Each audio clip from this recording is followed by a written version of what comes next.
listen to Alan Pennington. Brought you a deck here today. I wanted to play something creative at Saturday locals, so I decided to play this. It's a really interesting deck, so let me show it to you. Alright, so basically what we got here is this is a control deck based around Worm Linx. For those who don't know, this guy says it's a flip effect. After he's been flipped face up, during each end phase, draw a card, both your end phase and your opponent's. So he's going to essentially net you 2 cards for every turn. So it's like instead of getting 1 draw phase each turn, you're getting 3. So basically the deck works to protect him and then get tons of card advantage. So here's the deck. Basically what we have here is we have the 3 Worm Linxes. We have 2 Des Lacoodas, which is similar to Worm Linx, except it gets you only 1 extra card each turn instead of 2. So it's strictly worse. Then we have a Swarm of Scarabs. When he's face up, it kills a monster. That's just to get more card advantage and kill any problem monsters that your opponent might have.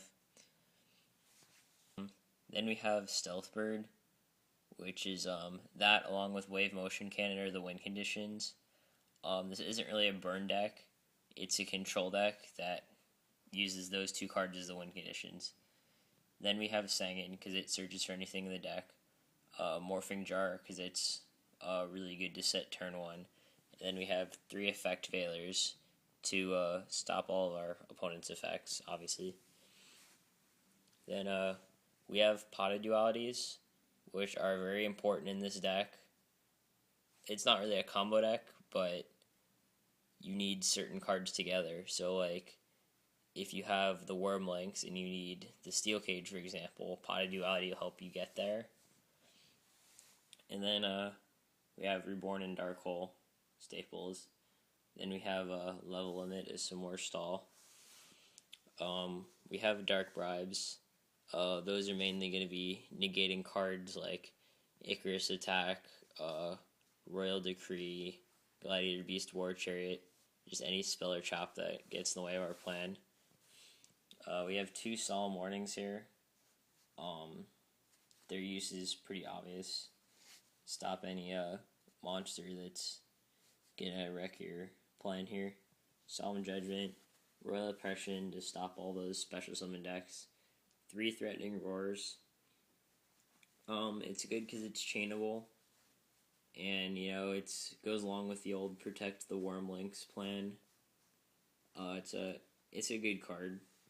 We have Wall of Revealing Light. Usually pay 2,000 against Gladiator Beasts, 3,000 versus every other deck. So just another stall card. Then we have 1 of Scrubbed Raid, which is actually pretty ridiculous. Basically what Scrubbed Raid does is you sack off a card and end the battle phase. You can just keep sacking off cards and you're drawing extra cards with Worm Linx. So it's pretty easy to do. Then you have Gravity Bind, and then you have Mirror Force. The way the deck works, like I said, it's a control deck, which I don't think some people know what a control deck is exactly. Basically, in a control deck, you can count the number of cards you have and the number of cards your opponent has and figure out who's winning. And that's absolutely true. Generally, once you have, 5, 6, etc., more cards than your opponent, because even if they stop what you're doing, you're just so far ahead that there's no way they're going to come back. So this is a control deck, which suits my playstyle. I'm a control player. And I know a lot of other people are too, but control decks don't really exist anymore in Yu-Gi-Oh! As far as how I did at locals, I kind of surprised myself. I split in the top 2.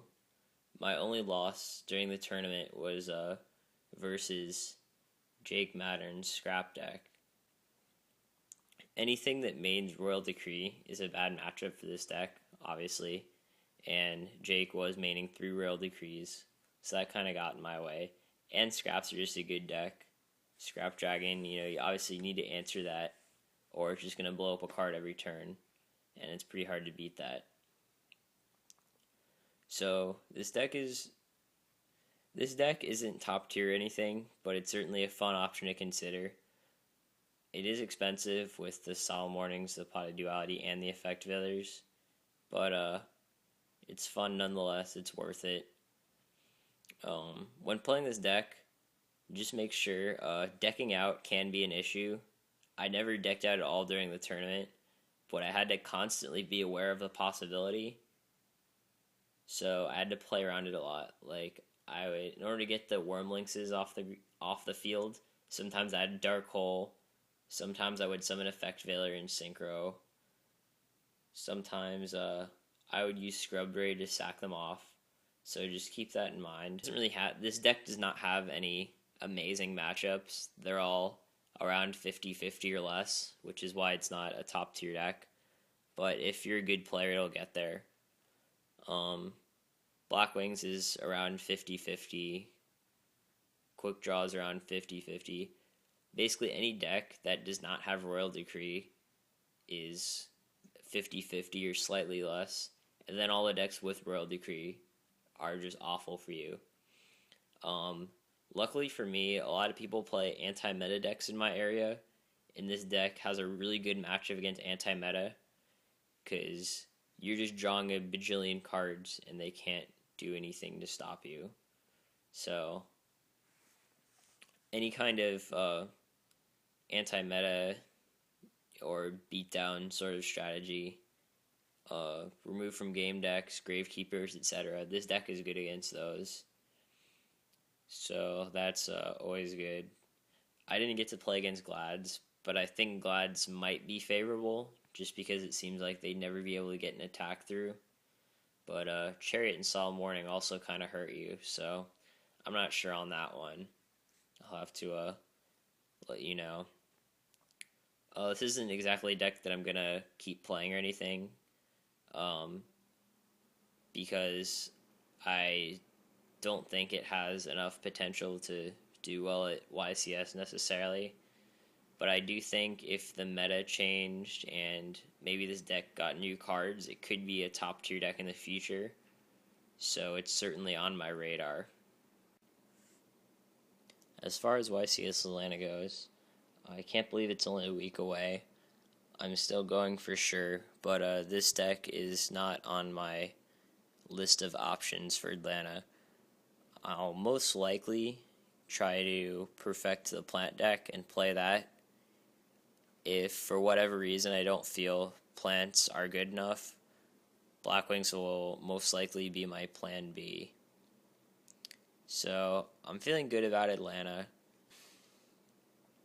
Yu-Gi-Oh's format is pretty good right now, so I'm happy about that. Certainly could be better though. Video next week should be how I did at Atlanta, so I'll see you guys next time.